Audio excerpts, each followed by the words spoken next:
Hello everyone, welcome to another edition of the Ohio Guys here. I'm Christian Ocampo, location in Los Angeles, California. And today I'm joined by Brina Palencia. That's me. Hello. So, how are you doing? I'm doing pretty good. How are you? Doing well. Thanks for coming out. Yeah, my pleasure. It's a kind of pretty day, but that's pretty standard in Los Angeles. It's almost annoying that like every day is just nice all the time. Feels cold right now. It's a little bit chilly, yeah. So I got a few questions to ask you. Oh, really? Sure. Let's do that. All right. First of all, what's it like working in the industry today? I don't know. I don't know what it's like today versus any other day. I don't know. It's good. I mean, it's competitive, especially now that I'm doing more stuff in LA versus Texas. There's a lot more opportunity in LA, but there's also a lot more competition. So you really do just kind of have to be on your A game all the time, which is awesome. I feel like I'm a lot more inspired to continue with my classes and all that kind of stuff out here than I am in Dallas. It's easy to kind of get chill in Dallas. It's a little more chill of a vibe. So, what's the favorite show you have worked on? My favorite show that I've worked on, I've been really lucky that I've gotten to work on a lot of awesome shows. But I think probably my favorite is Black Butler. I love the character of CL. I think he has so much depth. I think he goes through so much and then continues to go through so much and just has a very clear motive and just he makes me very sad, you know, all this stuff that he goes through and the fact that he keeps kind of getting darker and darker and darker and losing all faith in humanity. But I love how complex that character is.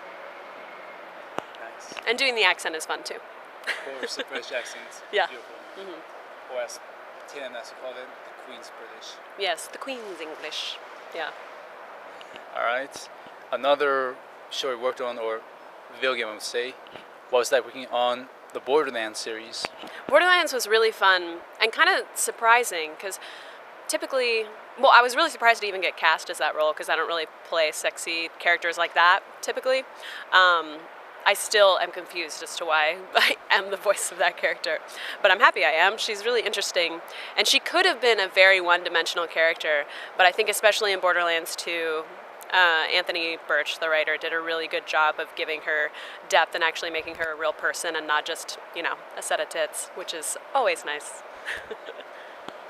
All right. Another show you worked on, what was that working on Fullmetal Alchemist? Fullmetal Alchemist was actually my first, that was like my breakout role. That was my first featured character that I ever got cast in. Before that I had only done just, you know, Walla sessions, which is like whenever you have a bunch of people in a booth all at the same time pretending to be like in a marketplace, like, oh yeah, like just all improvising or whatever to make the background shatter.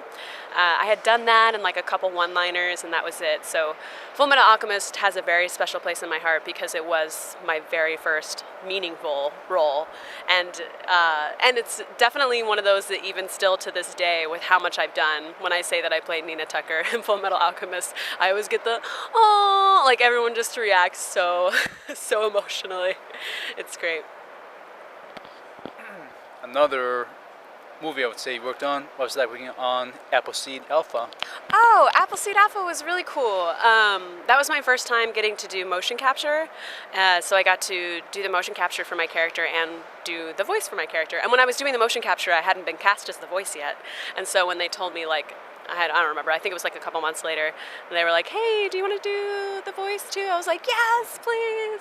It was really fun. I had such a great time on that. It was interesting because I hadn't actually worked with any of those people before. And I was kind of like odd man out, you know. Excuse me. Oh my God. I'm dying, you guys. I'd like to announce that I'm now dying from a minor cold. Just kidding, not really. I don't think I even have a cold. I just have really bad allergies. I have allergies. Anyway, wow, get back on track. Yeah, Appleseed Alpha was a ton of fun, and it was a really cool, that was my first opportunity getting to motion capture. So yeah, it was great. Was that? Steven Foster. Yeah. He's great. Yeah. You know, Yeah, he's super nice. He's so nice. I had a great time with him, honestly. He'll be watching this too. Oh, really? Aw. Hi, Steven. What's up, He's man? super sweet. What's up, dude? Hope you're doing well. I had a great time working with you. Funny question now. If you can be any character you have played in real life, who will you be? And you can mix and match. All right. I think the character that is already most like me that I have played is Maho and Beck. We had a lot of similarities, just like if you were to replace her Japanese heritage with Honduran, like that's totally me whenever I was a teenager, except I wasn't as cool as her. And even with like the relationship she has with her older brother and all that kind of stuff. But if I were to just choose someone cool to be, I like the shape-shifting that Chopper does from One Piece. If I could mix and match, I would say the good luck that Ichiko has in Good Luck Girl matched with the shape-shifting abilities that Chopper has with the attitude and looks of Holo. Tail and all. Right. Another show that you kind of helped direct was like working on School Rumble. Yeah, School Rumble was the first show that I got to direct from start to finish, and I got to do all the casting and everything for it. And I honestly feel like that was, working with Lucy Christian was really amazing. I mean, I had already really looked up to her because I had worked with her a little bit on Moon Phase as a director, and she just blows my mind. So I felt like I was taking a master class every time that I got to direct her. I honestly feel like, I don't know that my career, voice acting wise, would be where it was if it weren't the fact that I got to direct Lucy Christian and kind of like figure out like, oh, that's why you're amazing. Okay, I get it. It was also really fun because it was, Brandon Potter was the lead male, and he has been one of my best friends since I was 15. Yeah, he was actually the officiant at my wedding as well. We're super besties, and he and my husband are really, really, really close as well. We all went to high school together. So yeah, Brandon's my bro. He's my bro. But also I had so many other great friends that worked on that. Like Leah Clark was my maid of honor. Trina Nishimura was one of my bridesmaids. Colleen Klinkenbeard, who was my producer on that, was also one of my bridesmaids. It was like, I just made so many awesome friends on that show. It was really, really fun. I miss that show, actually. That's quite a story. Wow. All right. Well, since you mentioned One Piece, what was it like working on that show? One Piece was super fun. I think Chopper is the cutest creature in existence. I love Chopper, and his origin story has moved me more than just about anything that I've done. I like cried about it for months after. I would like tell my friends that don't even care about anime, like, let me tell you about his origin story. This is what happened.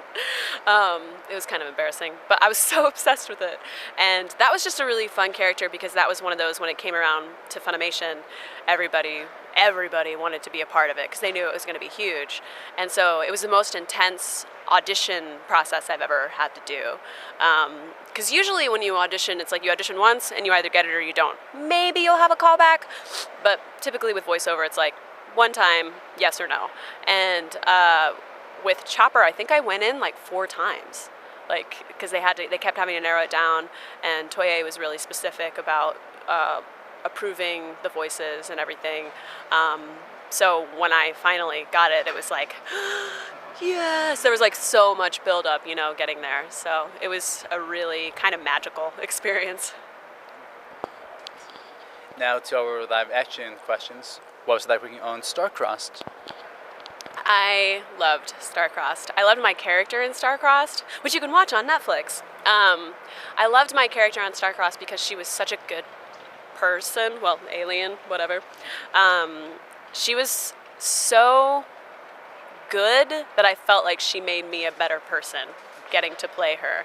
And it was honestly, I made a lot of friends on that show that I know will be lifelong friends, and it was just a really positive experience, honestly. Like, from all the cast to the crew, like everybody, I really, really genuinely love those people. I think they're so awesome. And it really was just a fun concept of the show, and just all the storylines and everything. It was very, I wish we could have gotten a second season to kind of flesh out what Meredith, the showrunner and creator, wanted to do, because her idea for the second season was really awesome. But sadly, that won't happen.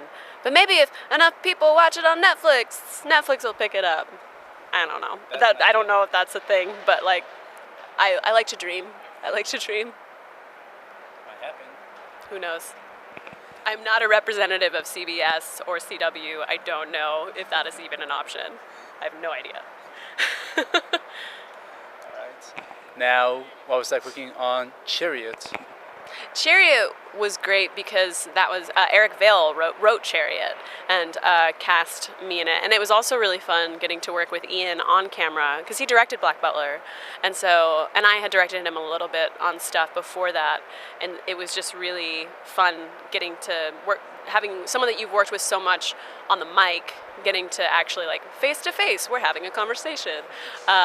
It was really fun. I thought that was so well produced. I've done a lot of independent film, and that's honestly one of the best, one of the ones that turned out the best as far as like all the editing and just the final product and everything. I mean, it looks really professional. It was shot really well. It was edited so well.